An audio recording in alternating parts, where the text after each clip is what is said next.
Is this your husband's tobacco pouch? I'm not sure. It might be, but he hadn't smoked in a very long time. The garden is very large and well maintained. Do you employ someone to look after it? It is true, there is a lot of work, but my husband took care of it himself. Your husband's private papers. Do you know where they are? There was a small tin box, barely larger than a book. He kept his papers there. It should be somewhere in his cabin. Thank you, madam.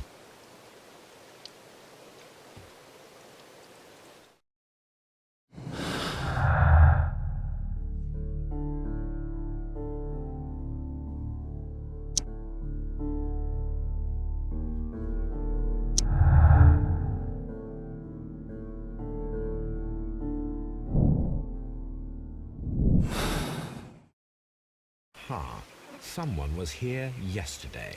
They attempted to force the door to gain entry.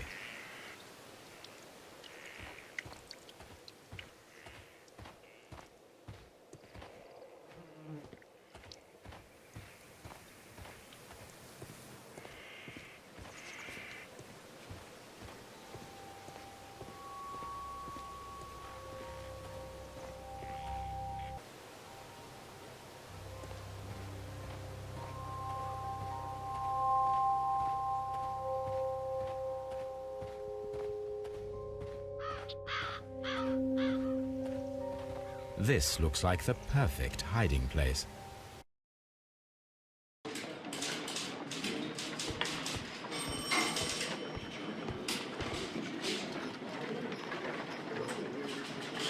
Good morning, Mr. Holmes. Can I help you?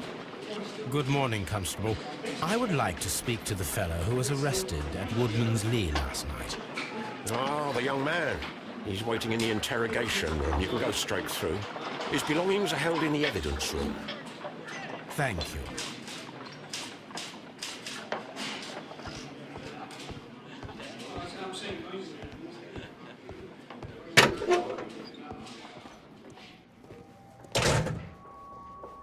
These are the suspect's belongings.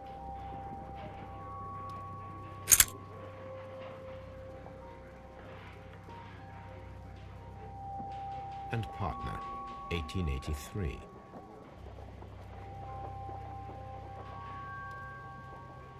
From R. Dawson. To my friend, Dawson. I've seen this name before. Perhaps my archive holds the answer. A handkerchief with the initials J.H.N. A pocket knife. It was used to force the door of Peter Carey's cabin. The notebook that we found on Peter Carey's cabin floor. These abbreviations mean something, but what?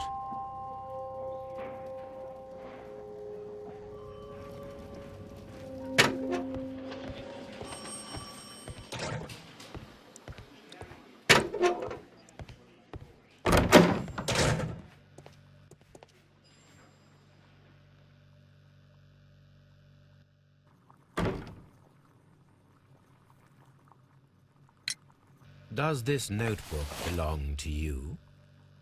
Yes. But where did you find it? I did not know... I thought I'd lost it at the hotel. What do these abbreviations mean? Oh, no. I beg you, I can't. If I told you, it would only make things worse. But I will find out eventually, Mr. Nelligan. The sea knife was found near Carey's body. Tell me, Mr. Nelligan, did Mr. Carey try to defend himself or to attack you with it? I don't know. I didn't kill anyone. The police seized this valuable ring from you. Whose is it? I didn't steal it from anyone. It has always belonged to me.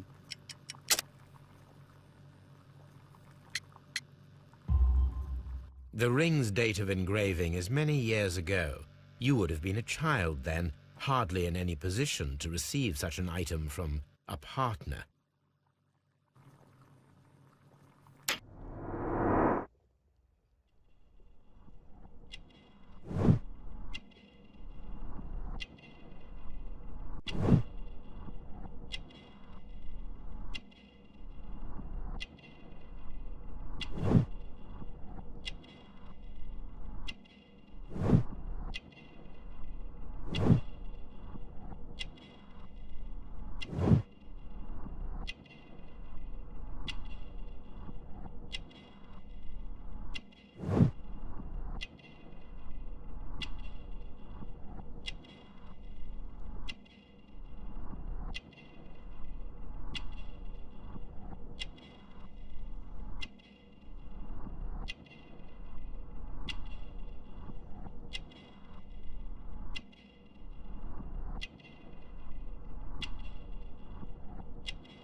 Well, I will see you...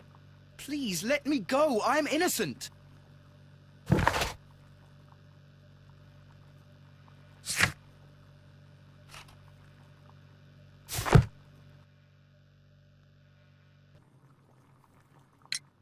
So, Mr. Nelligan, who is the true owner of the ring? The ring is mine.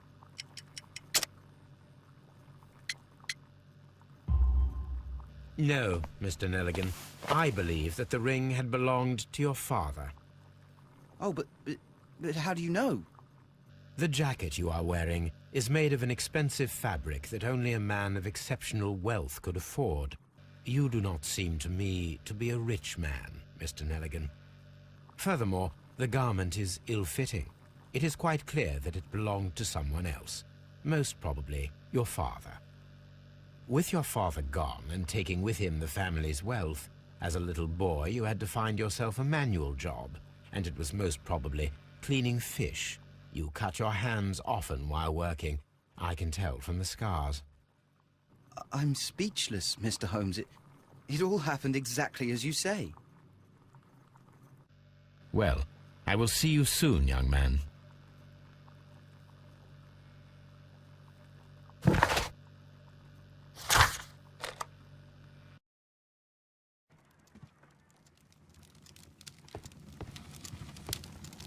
This is where I keep my post.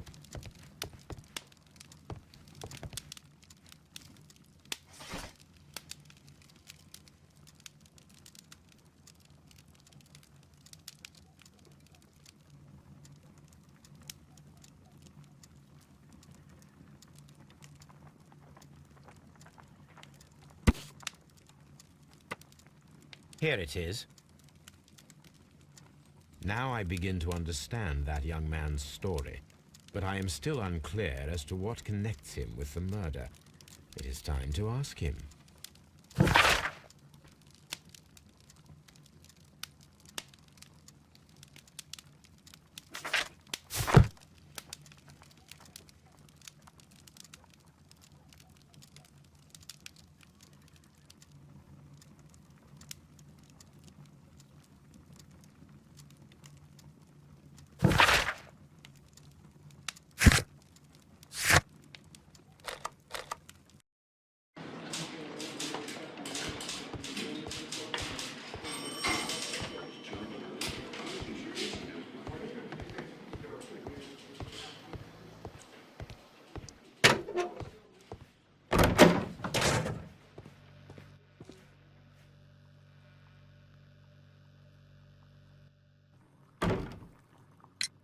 I have heard the story of Dawson and Nelligan, the West Country bankers. Yes. Joshua Nelligan was my father. I am aware that it had a bad ending. When the bank failed, it ruined half the families of Cornwall, whereupon Joshua Nelligan disappeared. My father was under extraordinary pressure. Dawson had retired. I was only 10 years of age at the time, but it was still old enough to feel the shame that befell our family. My father was convinced that he could pay off all his debts if the creditors gave him time. He set sail for Hammerfest in Norway in his small yacht, just a few days before an arrest warrant was issued. He left my mother a list of the securities he was taking. No word was ever heard from him again. We believe that his vessel went down, taking with it everyone and everything on board. Thank you for the story, Mr. Nelligan. At last, we are making some progress. Interesting. Joshua Nelligan and Peter Carey were both at sea in Norway. There is definitely some connection between Peter Carey and Joshua Nelligan's disappearance.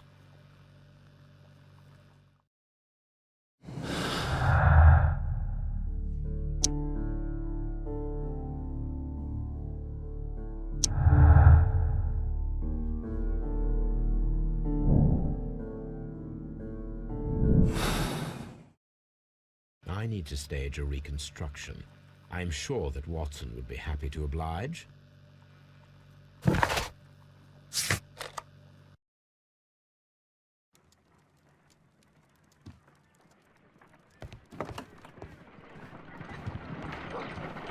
Brave Toby, the best nose in the British Empire.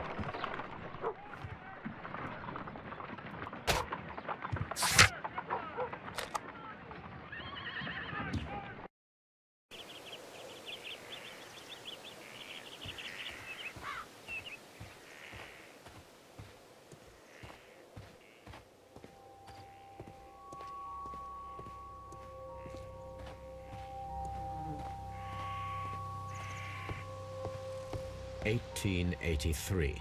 That's the one I need. This is the crew list of the Sea Unicorn. Log notes for June. Nothing unusual. Log notes for July. Nothing special. Log notes for August. These pages have been torn away. Canadian Pacific Railway, CPR. A torn piece from a bond certificate. I have seen this abbreviation somewhere very recently. There are 3 ways of discovering what happened in August of 1883 aboard the Sea Unicorn. The first 2 of these will require speaking with a dead man. The last would be to locate vital witnesses, the sailors involved in this whale hunt campaign. That should do it. Now I am ready for the experiment.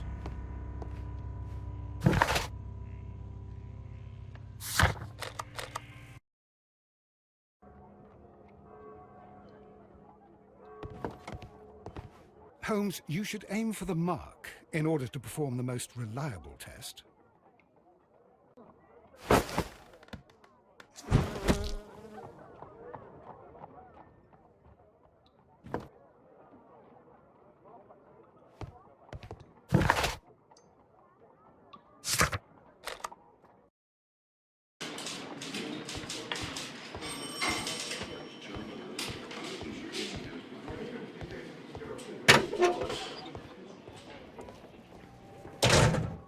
These are the suspect's belongings.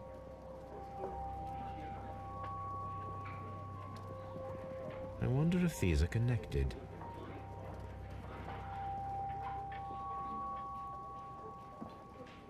Now we have the proof that Nelligan's papers were indeed here. It seems that they have vanished, however.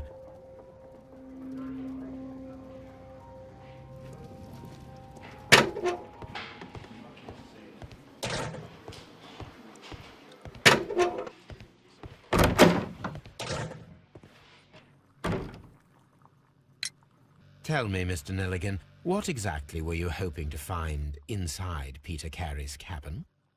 I was trying to find some information about my father.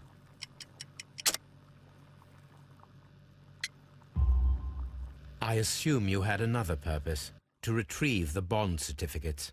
Am I correct? Yes. I discovered some time ago that a few of the missing securities had reappeared on the London market. You can imagine my amazement. I spent months trying to find them, and at last I discovered that the original seller had been Captain Peter Carey. These papers, they belonged to my family, but I could not find them there. Well, I will see you soon, young man.